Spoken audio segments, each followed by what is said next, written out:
Magandang gabi sa inyo mga idol. Ay magluluto tayo ngayon ng kininyahang manok. Nandito tayo ngayon kila Direct 9 Cent.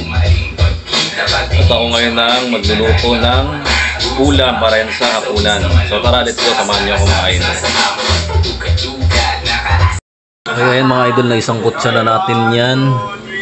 May ricado na, malambot na. Nalagyan na rin natin yan ng pangalawang gata. Papalambutin lang natin.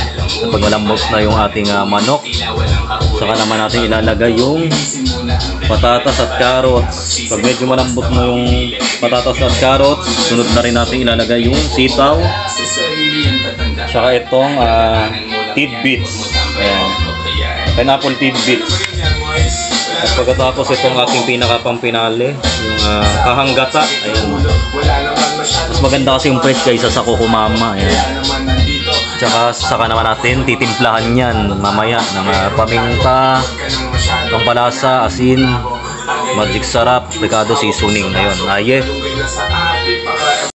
Ginaganahan talento ko ngayon ay aking pinagkitaan. Wais lang kasi kapag puso ang pinairan, dapat malagsig ka sa tinatahak na daanan. Malabong sa akin may sumangayon, naglubos ang panahon. Baka sakali maglilingkod ako para sa pagbabago, at kahit hindi mo man gusto. Okay, na ilagay na natin yung carrots at patatas. Next, ilalagay na rin natin itong sitaw para may twist. Ayan, may gulay para maiba naman bukod sa carrots at patatas. Naglagay tayo ng sitaw. Na rin natin yung pineapple tidbits. Ayun, no, dali.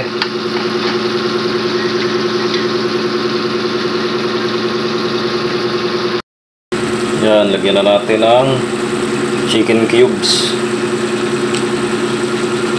unting bugbog ng paminta.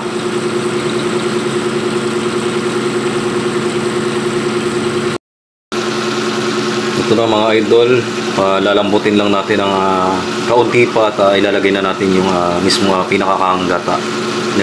Naglagay na rin tayo dyan ng asin at mga seasoning pangpalasa. Aye.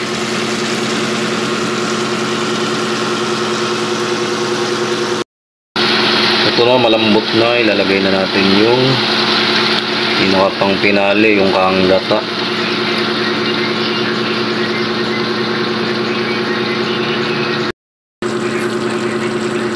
Okay, luto na mga idol yung ating pininyahang manok with